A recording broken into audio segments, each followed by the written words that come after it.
La operadora de telecomunicaciones que te suministra el servicio de red es capaz de saber todo lo que haces en el mundo físico y también en el mundo digital.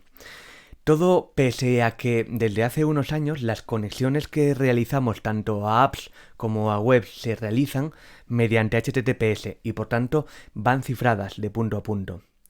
¿Cómo lo hacen? Y más importante aún, ¿qué podemos hacer nosotros para defendernos? Dentro intro.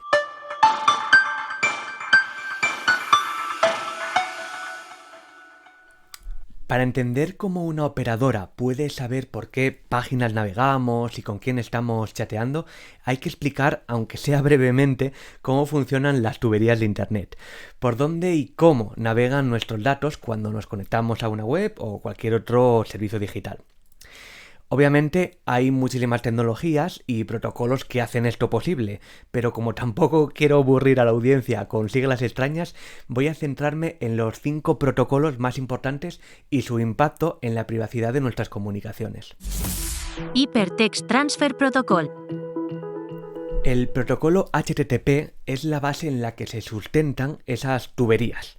Gracias a él es posible que cualquiera de nosotros, desde nuestros dispositivos, entremos en una página web o accedamos al contenido de un servicio online que está, recordemos, alojado en un servidor externo o en múltiples. Es por tanto la base del Internet tal y como lo conocemos y funciona, por tanto, desde el comienzo del mismo. El problema, pues que cuando se diseñó tenía como objetivo poner en comunicación ordenadores de distintas universidades. Recordemos que Internet se creó dentro de algunas universidades norteamericanas y por tanto para comunicar usuarios que no tenían fines maquiavélicos.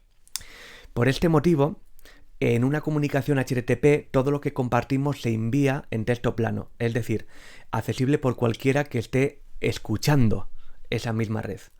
Claro está, el proyecto creció y de pronto millones de usuarios empezamos a usarlo.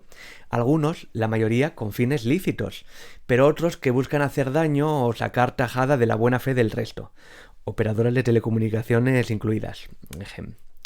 Así es como un buen día se decidió que era el momento de migrar las comunicaciones a un protocolo actualizado de HTTP que tuviera en cuenta la privacidad de las mismas.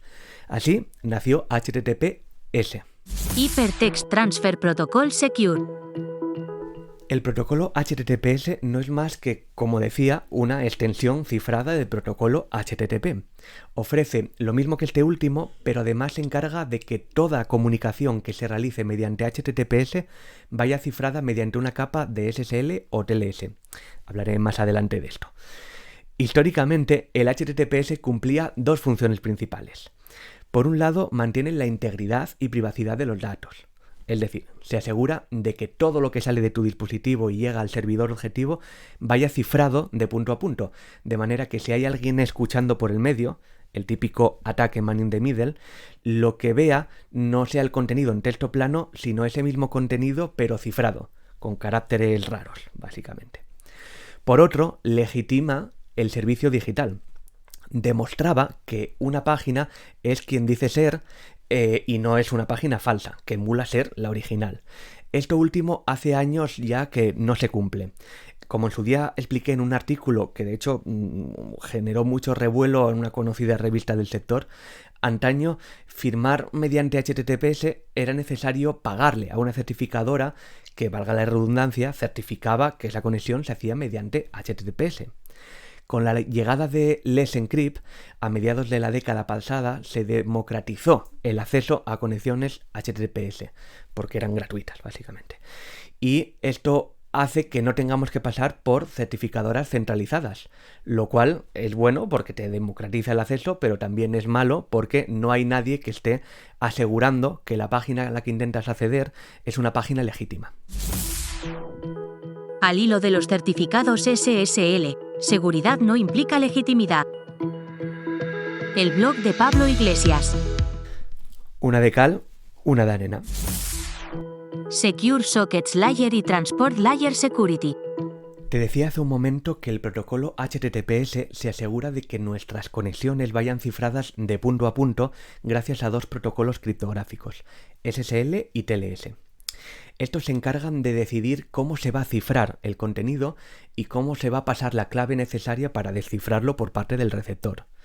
Sobre este punto, y para no entrar en muchísimos detalles técnicos, quédate con la idea de que TLS es la versión actualizada del SSL, que por cierto llegó hasta la versión 3 en 1996. Desde entonces, la amplia mayoría de conexiones HTTPS se realizan mediante alguna versión de TLS. Y esta, versión tras versión, va corrigiendo vulnerabilidades conocidas, como fue el caso de Poodle, que permitía forzar una conexión antigua del protocolo y por tanto aprovecharse de alguna vulnerabilidad pasada. O Heartbleed, que en su día afectó a 2/3 partes de todo el Internet y permitía acceder a contenido cifrado mediante un ataque a la memoria del sistema.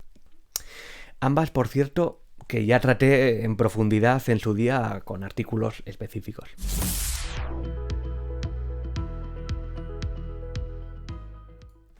Pese a todo, y por puro branding, la mayoría seguimos refiriéndonos al SSL como el sistema de cifrado de conexiones HTTPS, pese a que ya está obsoleto y prácticamente todos los que gestionamos servicios digitales hayamos migrado a TLS. ¿Cómo encaja esto con la privacidad de nuestras comunicaciones? ¿Por qué, pese a usar HTTPS y un TLS, la operadora puede saber hacia dónde navegamos y con quién nos comunicamos? Pues porque el diablo está en los detalles, como quien dice. Gracias al HTTPS, el contenido que enviamos o recibimos en nuestra navegación online va cifrado de punto a punto y por tanto la operadora, que no deja de ser un intermediario que opera como si de un ataque man in the middle se tratase, no puede ver qué estamos compartiendo. Pero, gracias al TLS y la necesidad de compartir esos metadatos de cifrado, el navegador necesita saber a qué dominio queremos entrar para verificar si cuenta con un certificado. Sí puede saber hacia dónde estamos llamando, hacia qué web o con quién estamos hablando. No sabe, por tanto, el contenido, pero sí el contenedor. Para remediar esto, entra en juego otro protocolo, el último, lo prometo, que se llama ECH. Encrypt Clean Hello. ECH es una extensión del TLS actual que llega para intentar proteger a la privacidad de los usuarios cuando navegamos por Internet. Con él se soluciona justo ese problema que te comentaba que tenían las versiones TLS actuales, que necesitan compartir la dirección de conexión a la que estamos llamando cuando intentamos acceder, por ejemplo, a una web en texto plano.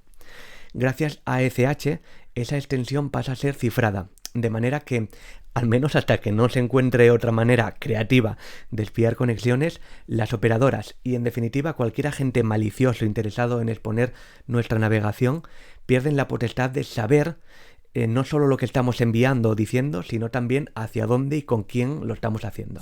Encrypted Client Hello, ECH, es un sucesor de SNI y enmascara la indicación del nombre del servidor, SNA, que se utiliza para negociar un protocolo de enlace TLS. Esto significa que cada vez que un usuario visita un sitio web en Cloudflare que tiene ECH habilitado, nadie, excepto el usuario, Cloudflare y el propietario del sitio web, podrá determinar qué sitio web fue visitado. El blog de Cloudflare. Este pequeño cambio lo cambia todo.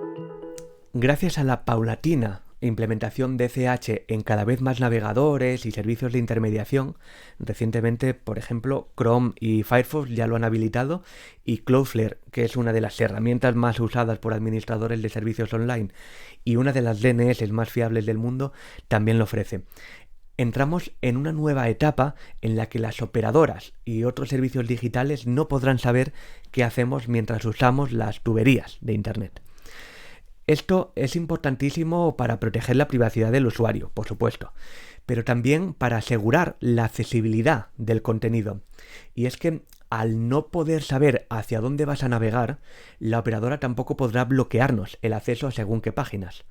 Es decir, que se limita enormemente la capacidad de censura del gobierno y demás organismos corporativos, nacionales y supranacionales. Para terminar, hay que dejar claro que ECH está aún en fase de borrador y por tanto es necesario habilitarlo manualmente para disfrutar de sus ventajas. Para ello, en Chrome tendremos que escribir en la barra de búsqueda Chrome://flags, banderas en inglés, y habilitar estos tres comandos. Encrypted-client-hello, todo en inglés, ya sabes. DNS-HTTPS-SVCB y use-DNS-HTTPS-SVCB-ALPN. Por último, y ya como recomendación personal, cambiaría en los ajustes de Chrome, privacidad y seguridad, la opción de usar DNS seguros, y en vez del que viene por defecto, que será el de tu propia operadora, cambiarlo por el de Cloudflare o el de OpenDNS. Solo con esto ya podemos visitar la mayoría de páginas y servicios online que por el motivo que sea, consideren que tiene contenido ilegal, por ejemplo, la operadora ha decidido bloquear. Y para colmo, seguramente hasta notaremos una mejora en la velocidad de navegación. Te dejo por aquí abajo un enlace a un tutorial en el que explico cómo cambiar las DNS en cualquier sistema operativo y cualquier navegador. Dicho esto, turno para ti. ¿Conocías la existencia de SSH y la importancia que tiene para la privacidad de nuestras comunicaciones? ¿Usabas hasta ahora o eras consciente de los riesgos que supone usar las DNS que nos da por defecto nuestra operadora de telecomunicaciones? Te leo en comentarios.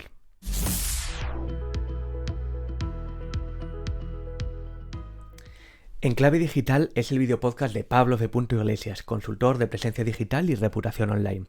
Si este contenido te sirve para estar bien informado sobre la actualidad en materia de negocios digitales, reputación y tecnología, te agradecería que le dieras a suscribirte en mi canal de YouTube o en la plataforma de podcasting desde donde me escuches, le des a me gusta, me dejes un comentario o reseña y lo compartas con aquellos a los que crees que les puede interesar. Seguimos.